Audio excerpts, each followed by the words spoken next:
Você já imaginou se uma única decisão, tomada em um momento de desespero, pudesse virar sua vida de cabeça para baixo?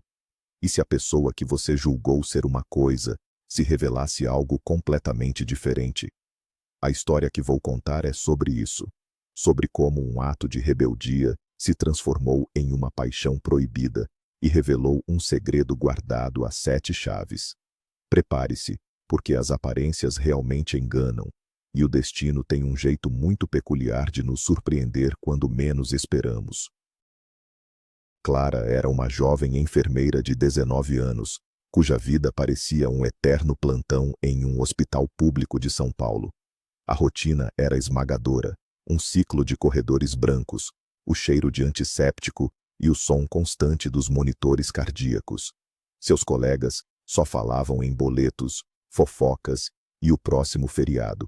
Para piorar, em casa, sua mãe, Dona Helena, vivia uma batalha pessoal contra a pressão alta e uma decepção amorosa do passado que a fez desejar para a filha apenas uma coisa: um casamento rico. Helena não queria que Clara repetisse sua história de sacrifício. Ela sonhava com um genro que pudesse dar à filha a vida que ela nunca teve, e não perdia uma oportunidade de criticar qualquer rapaz que Clara ousasse mencionar. O ar da noite paulistana estava pesado e úmido. Clara desceu na estação da Sé, o coração da cidade pulsando com uma energia caótica que espelhava sua própria alma inquieta. O som dos trens, as vozes apressadas e o cheiro de milho cozido no ar formavam a trilha sonora de seu cansaço. Aquele dia no hospital tinha sido particularmente brutal. Uma criança não resistira. O rosto da mãe, em desespero, não saía de sua cabeça. E, para completar, sua própria mãe, Helena, havia ligado 3 vezes para falar sobre o filho de uma vizinha, um bom partido. Clara sentia um nó na garganta, uma vontade de gritar, de fazer algo drasticamente diferente. Ela só queria que a mãe a deixasse em paz, que parasse de tentar controlar sua vida com o fantasma de um futuro seguro e sem amor.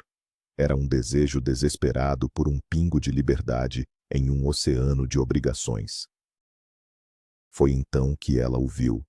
Encostado em uma pilastra de concreto, sob a luz amarelada e vacilante da estação, estava um rapaz. Ele não pedia dinheiro, não gritava, apenas existia ali, imerso em uma solidão que parecia sugar todo o barulho ao redor. Suas roupas estavam gastas, o cabelo despenteado e uma barba por fazer cobriam um rosto de traços finos e bonitos. Havia uma tristeza profunda em seus olhos, um vazio que Clara, acostumada a ver dor todos os dias, reconheceu imediatamente. Por um instante surreal, seu rosto a lembrou de um antigo amor da escola, uma paixonite que sua mãe fizera questão de destruir com críticas venenosas. Um impulso, selvagem e irracional, tomou conta dela. Uma ideia louca, perigosa e, por isso mesmo, irresistível, começou a se formar em sua mente cansada. Ela se aproximou, o coração batendo descontrolado. O rapaz levantou o olhar, surpreso com a aproximação. Seus olhos eram castanhos e, de perto, ainda mais melancólicos. "Oi", disse Clara, a voz um pouco trêmula. "Meu nome é Clara." Ele a encarou por um momento, desconfiado. "Léo", respondeu ele, a voz rouca pelo desuso. A ideia maluca de Clara agora parecia um plano concreto. E se ela levasse aquele homem para casa? E se o apresentasse à sua mãe como seu noivo?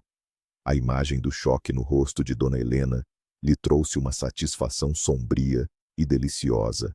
Seria o ato de rebeldia definitivo, uma forma de explodir a bolha de expectativas que a sufocava.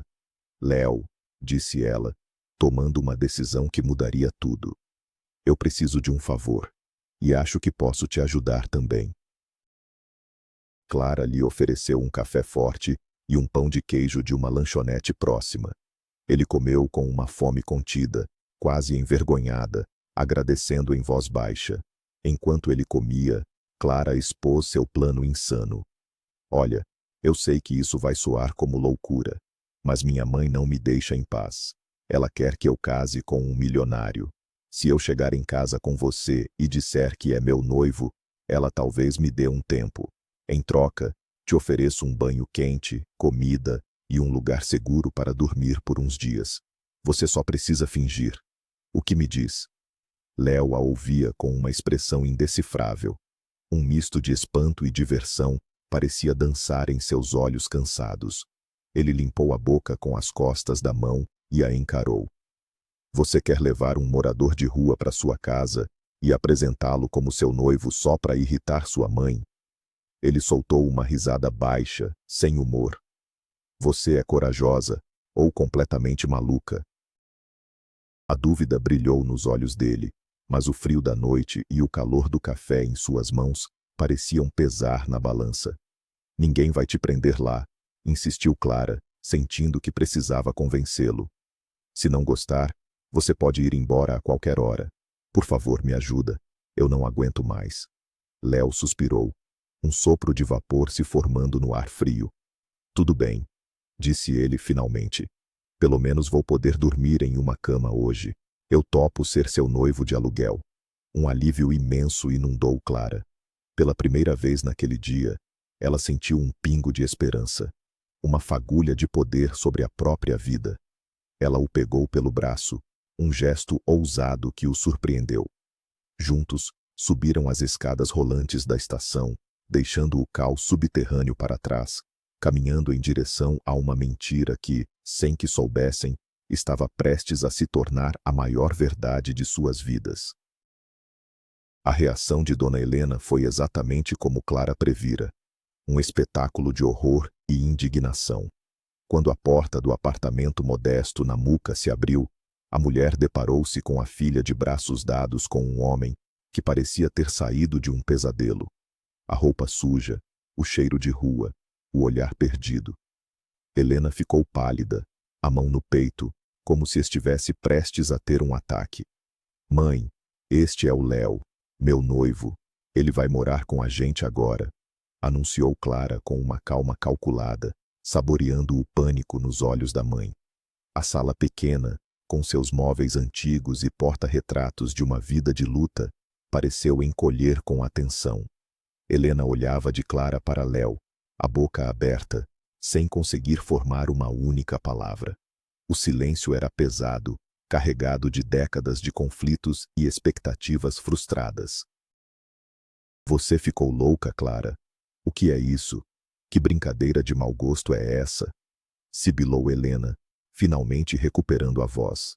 Seus olhos fuzilavam o rapaz, que permanecia em silêncio, visivelmente desconfortável. Não é brincadeira, mãe.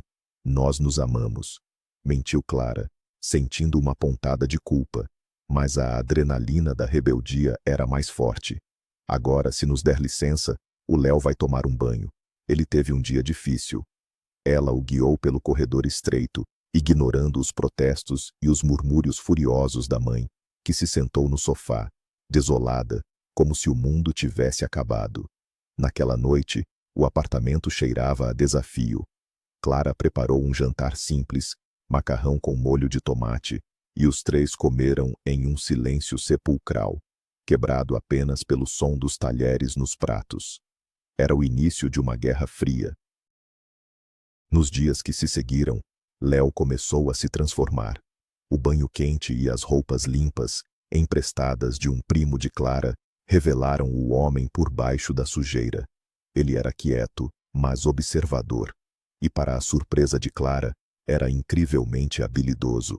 Consertou a torneira que pingava na cozinha, arrumou a porta do armário que não fechava direito e até deu um jeito na antena da velha TV de tubo. Dona Helena o tratava com um desprezo gelado, mas não podia negar que a presença de uma figura masculina que resolvia pequenos problemas domésticos era uma novidade bem-vinda. Aos poucos, a tensão no apartamento deu lugar a uma rotina estranha. Clara ia para o trabalho, Helena resmungava pelos cantos, e Léo, silenciosamente, ia consertando os pedaços quebrados da casa, como se tentasse consertar os cacos de sua própria vida. As noites se tornaram o refúgio deles. Após Helena se recolher em seu quarto, Clara e Léo se sentavam no sofá para assistir à novela das 9. No começo, conversavam pouco, mas aos poucos, as barreiras foram caindo. Ele tinha um senso de humor seco e inteligente. Ela descobriu que ele gostava de música clássica e entendia de cinema. Ele descobriu que ela sonhava em ser pediatra, mas tivera que optar por um curso técnico mais rápido para ajudar em casa. Na penumbra da sala, iluminados apenas pela luz da TV, eles compartilhavam pedaços de si mesmos, construindo uma intimidade que não fazia parte do acordo. Clara se pegava observando o jeito como ele sorria, a forma como seus olhos brilhavam quando falava de algo que gostava. A mentira que ela criara estava perigosamente começando a parecer real. O ponto de virada aconteceu em uma noite chuvosa. A tempestade batia forte contra a janela, e Clara chegou do hospital exausta, os pés doendo terrivelmente. Ao tirar os sapatos, uma cãibra violenta paralisou sua perna. Ela soltou um gemido de dor, caindo no sofá. Léo, que estava lendo um livro antigo que encontrara na estante, correu até ela. O que foi, Clara? Você está bem? Minha perna, cãibra, ela conseguiu dizer entre dentes. Sem hesitar, ele se ajoelhou, tirou a meia dela e começou a massagear seu pé com uma delicadeza inesperada. Suas mãos eram firmes e quentes. O toque dele enviou um arrepio por todo o corpo de Clara, um arrepio que não tinha nada a ver com a dor. A cãibra começou a ceder, mas o contato entre eles se intensificou. Ele continuou a massagem, subindo lentamente pelo tornozelo, pela panturrilha. O mundo exterior, com a chuva e o barulho da cidade, desapareceu. Só existia o toque dele, o calor de sua pele contra a dela. Seus olhares se encontraram, e a eletricidade no ar era palpável. Ele se aproximou, o rosto a centímetros do dela. Clara. Ele sussurrou, a voz carregada de uma emoção que ela não conseguiu decifrar. Ela não respondeu, apenas fechou os olhos, esperando. O beijo foi suave no início, um reconhecimento, depois se aprofundou, tornando-se desesperado e apaixonado. Era um beijo que carregava a solidão dos dois, a rebeldia dela e a dor dele. Naquela noite, a farsa do noivado morreu para dar lugar a um sentimento avassalador e verdadeiro, que floresceu secretamente entre as paredes daquele pequeno apartamento. Os dias seguintes foram um sonho clandestino. Eles eram amantes, cúmplices de um segredo que os unia de forma poderosa. Durante o dia, mantinham as aparências para Dona Helena. Mas à noite, quando o apartamento mergulhava no silêncio, eles se pertenciam. Clara nunca se sentira tão viva, tão desejada. Léo parecia outra pessoa. A melancolia em seus olhos deu lugar a um brilho de esperança. Ele sorria mais, falava sobre o futuro, sobre conseguir documentos novos e um emprego. Ele queria construir uma vida com ela. Eu sei que tudo isso começou como uma loucura, Clara. Ele disse uma noite, acariciando o rosto dela. Mas eu me apaixonei por você, de verdade. O coração de Clara transbordou. Ela também o amava. Pela primeira vez, o futuro não parecia assustador. Parecia uma promessa de felicidade ao lado daquele homem. Dona Helena, no entanto, não era cega. Ela via a cumplicidade nos olhares, os sorrisos trocados, a felicidade genuína no rosto da filha. E isso a aterrorizava. Em sua mente, Clara estava se afundando, trocando um futuro promissor por um amor com um homem sem nome, sem passado e sem futuro. O desespero a consumiu. Ela precisava agir, precisava salvar a filha de si mesma, mesmo que para isso tivesse que destruir o coração de Clara. O ódio que sentia por Léo não era por ele ser quem era, mas pelo que ele representava.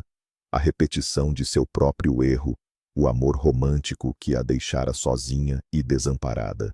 Ela decidiu que usaria a arma mais cruel de todas, a mentira.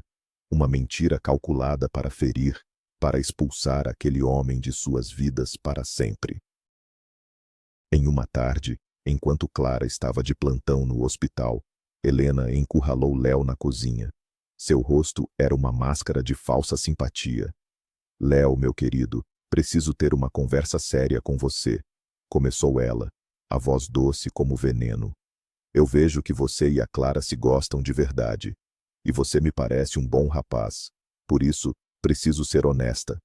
Léo a encarou, desconfiado.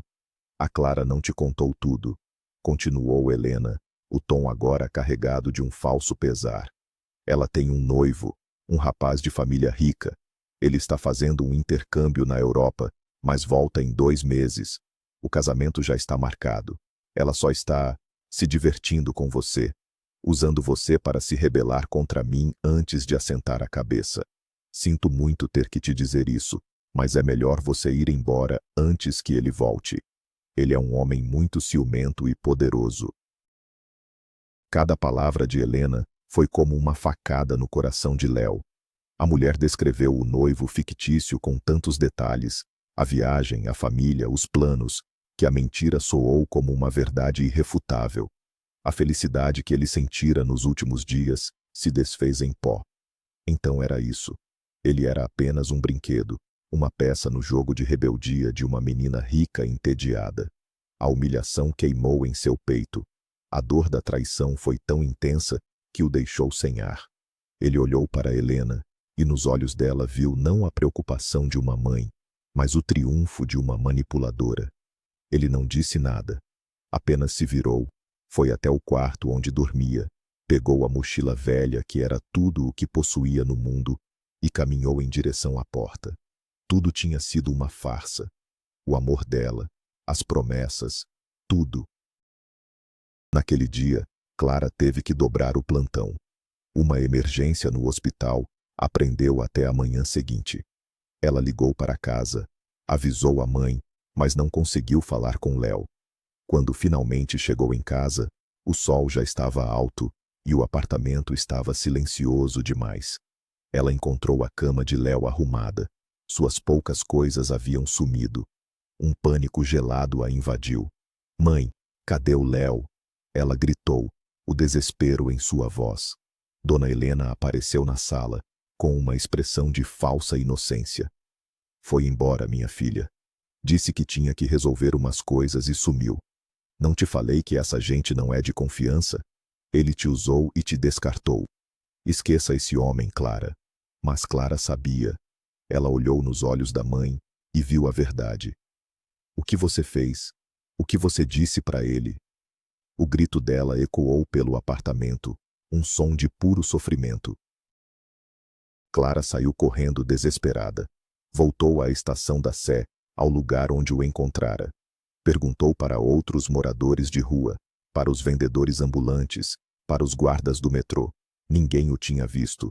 Ele havia desaparecido, engolido pela cidade monstruosa. A dor em seu peito era física. Como ele pôde acreditar na mãe dela? Como pôde partir sem falar com ela, sem lhe dar a chance de explicar? A raiva se misturava à dor. Ele disse que me amava, pensava ela, andando sem rumo pelas ruas. Se ele me amasse de verdade, teria me esperado. Teria lutado por nós. A chuva fina que começou a cair parecia chorar com ela. Encharcada, derrotada e com o coração em pedaços, ela voltou para casa, para a guerra silenciosa e o desprezo de sua mãe. As semanas seguintes foram um borrão de tristeza. Clara mergulhou em uma depressão profunda. Ia para o trabalho como um autômato e voltava para se trancar no quarto. Perdeu o apetite, emagreceu, e as olheiras fundas davam ao seu rosto uma aparência doentia. E então, os enjoos começaram. No início, ela pensou que era o estresse, mas quando os vômitos matinais se tornaram uma rotina, ela, como profissional de saúde, soube imediatamente. Um teste de farmácia confirmou seu maior medo e, ao mesmo tempo, sua única esperança. Ela estava grávida. Grávida de um homem que a abandonara. Um homem que ela nem sabia se estava vivo ou morto. O chão desapareceu sob seus pés, sozinha, com o coração partido e um bebê a caminho. A situação era um pesadelo. Contar para Dona Helena foi uma das coisas mais difíceis que Clara já fez. A reação da mãe foi uma mistura de fúria e desespero. Você está repetindo a minha história.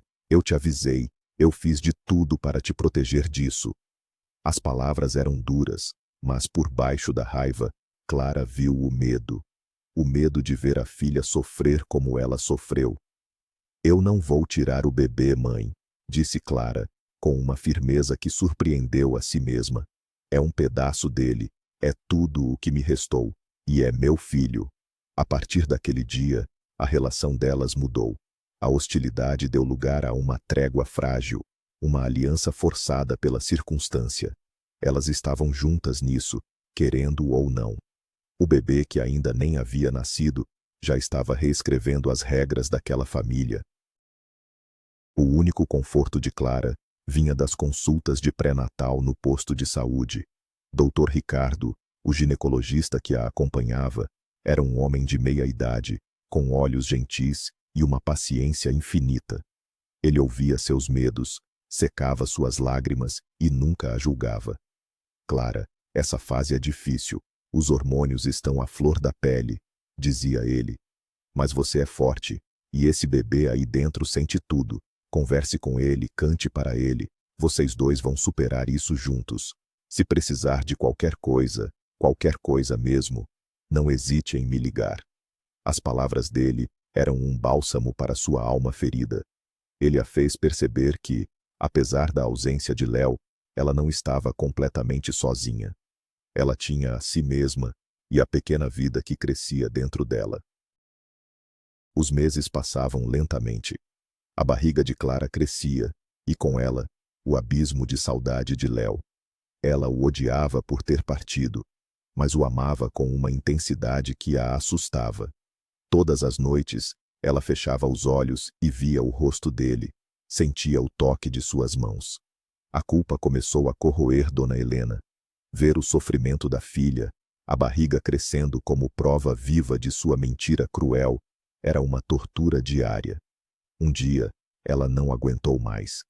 Clara estava limpando a janela da sala, no 5º andar do prédio. Por um segundo de pânico, Helena pensou que a filha fosse se jogar. Ela correu, a arrancou do parapeito e a abraçou soluçando. Me perdoa, minha filha, fui eu menti para ele, eu disse que você tinha outro noivo, eu estraguei tudo, me perdoa. A confissão caiu sobre Clara como uma bomba. A raiva inicial deu lugar a um entendimento triste. Ela olhou para a mãe, uma mulher envelhecida pelo medo e pelo arrependimento, e compreendeu. Helena só queria protegê-la, mesmo que da forma mais torta e destrutiva possível. Eu já sabia, mãe, sussurrou Clara, as lágrimas escorrendo pelo seu rosto. Mas também sei que se o Léo me amasse de verdade, ele teria desconfiado, teria me procurado. A culpa não é só sua. Pela primeira vez em meses, elas se abraçaram de verdade, chorando juntas. Não era um perdão completo, mas era um começo. Era o reconhecimento de que ambas eram vítimas de suas próprias dores e medos. Naquela tarde, a paz, ainda que frágil, voltou a reinar no pequeno apartamento. A rotina mudou. Helena, querendo se redimir, começou a costurar o enxoval do neto. Tirou do fundo do baú uma antiga máquina de costura e, com retalhos de tecido, fez sapatinhos, pagãos e mantas. Clara chegava do trabalho e encontrava a mãe rodeada de linhas e tecidos, produzindo com um afinco comovente. Aquelas pequenas peças de roupa eram a forma de Helena pedir perdão, de dizer, eu te amo, sem precisar de palavras. Clara pegava uma das minúsculas meias, imaginando o pezinho que a calçaria, e um sorriso brotava em seus lábios. O futuro ainda era incerto, mas agora, pelo menos, ela não o enfrentaria sozinha. Tinha sua mãe ao seu lado, e isso fazia toda a diferença. Juntas, elas preparavam o ninho para a chegada do novo membro da família. E então, Em uma tarde ensolarada de sábado, o impensável aconteceu. Clara e Helena estavam na sala quando um comboio de carros pretos e blindados parou em frente ao seu prédio humilde. Homens de terno e óculos escuros desceram, criando um alvoroço na rua. A campainha tocou. Helena, assustada, abriu a porta e deu de cara com 3 seguranças, e entre eles, um jovem elegantemente vestido. Ele era familiar. Era Léo, mas um Léo que ela nunca tinha visto. O cabelo cortado, a barba feita, um terno caríssimo que parecia moldado em seu corpo. Ele sorriu, um sorriso tenso. Dona Helena, a Clara está? Antes que ela pudesse responder, Clara apareceu no corredor. A barriga de 8 meses proeminente. O choque em seu rosto foi visível. Seus olhares se cruzaram sobre o abismo de tempo e dor que os separava. Léo entrou na sala, os olhos fixos em Clara, na barriga dela. Clara, eu voltei, disse ele, a voz embargada. A raiva, a mágoa e o amor explodiram dentro dela. Voltou? Por quê? Onde você esteve esse tempo todo? Acreditou na primeira mentira que te contaram e fugiu como um covarde. As palavras saíram afiadas, cheias de dor. E o que é essa palhaçada? Continuou ela, apontando para os carros e os seguranças. Cansou de brincar de ser pobre? Léo sentou-se no sofá, o mesmo sofá onde eles se beijaram pela primeira vez. Ele respirou fundo e começou a contar sua história. Ele era Leonardo Albuquerque, filho de um dos maiores empresários do país. Uma briga com o pai por causa de uma madrasta o levara a fugir de casa, num ato de rebeldia que o jogou nas ruas, sem documentos, sem dinheiro, sem nada. Ele contou como a mentira de Helena o destruiu, como ele fugiu sem rumo, acabando em outra cidade, onde foi encontrado pelos seguranças do pai. O pai adoecera gravemente e, arrependido, mandara procurá-lo. Eles tinham feito as pazes. Eu sei que errei, Clara. Fui um idiota. Mas eu nunca deixei de te amar. Eu voltei por você. Ele olhou para a barriga dela. Esse filho... Clara o interrompeu, o rosto em chamas. O que tem o filho? Acha que é do tal noivo rico que minha mãe inventou? Sem pensar, ela avançou e deu-lhe um tapa no rosto. O som ecoou na sala silenciosa. Saia da minha casa, agora. Eu não preciso de você nem do seu dinheiro. Com lágrimas nos olhos, ela correu para o quarto e bateu a porta, deixando para trás um homem atônito e o cheiro de um desastre iminente. Dona Helena, vendo a catástrofe que sua mentira causara, tomou uma decisão. No dia seguinte, pegou suas economias, descobriu o endereço da mansão dos Albuquerque e foi até o Morumbi. Depois de uma longa discussão com os seguranças no portão, conseguiu ser recebida pelo pai de Léo, o senhor Alexandre. No escritório suntuoso, ela contou toda a verdade, do início ao fim. Contou sobre a rebeldia da filha, a mentira que inventou, o amor verdadeiro que viu nascer e a gravidez. Sua neta ou seu neto vai nascer em breve, senhor Alexandre, e seu filho é um cabeça dura que está deixando o orgulho destruir a família que ele mal começou a construir. Eu errei, e errei feio. Mas eles se amam. Faça alguma coisa. Alexandre, um homem sério e pragmático, ouviu tudo em silêncio, a expressão se suavizando a cada palavra. Naquela noite, pai e filho tiveram a conversa mais dura de suas vidas. Então você engravidou uma moça, acreditou numa fofoca, a abandonou e agora quer bancar o ofendido porque ela te deu um tapa? Eu não te criei para ser um covarde, Leonardo, disse Alexandre. As palavras do pai, somadas à história de Helena, finalmente quebraram o orgulho de Léo. Ele percebeu a dimensão de seu erro. Ele não apenas acreditara na mentira, como também duvidara da mulher que o acolhera em seu pior momento. Movido pelo arrependimento, ele pegou o carro e correu de volta para o apartamento de Clara. Mas quando chegou, encontrou a porta aberta e Helena em pânico ao telefone. Uma ambulância, por favor. Minha filha está passando mal. Ela está sangrando. Léo chegou ao hospital público ao mesmo tempo que a ambulância. O pânico e o medo eram palpáveis. Ele viu Clara, pálida e assustada, sendo levada para a emergência. "É minha noiva. O que ela tem?" gritou ele para os enfermeiros. O médico de plantão, Dr. Ricardo, o reconheceu das consultas. "A situação é crítica. Ameaça de parto prematuro. Precisamos de sangue do tipo dela. E rápido." "É o meu tipo. Podem tirar o quanto precisarem", disse Léo sem hesitar. Enquanto o sangue dele era coletado, ele implorou para vê-la, nem que fosse por 1 minuto. O médico, vendo o desespero em seus olhos, permitiu. Ele entrou no quarto, ajoelhou-se ao lado da cama e segurou a mão dela. "Meu amor, me perdoa. Eu te amo. Lute, por favor. Lute por você e pelo nosso filho." As palavras dele, o toque de sua mão, o desespero sincero em sua voz, foram a força que Clara precisava. A hemorragia foi controlada. O perigo passou. Nos dias seguintes, Léo não saiu do seu lado. Transferiu-a para o melhor hospital particular da cidade e cuidou dela com uma dedicação comovente. Mandou Dona Helena para um spa de luxo para tratar da saúde e descansar. Eles conversaram, choraram, perdoaram. O amor, mais forte que o orgulho e as mentiras, os uniu novamente.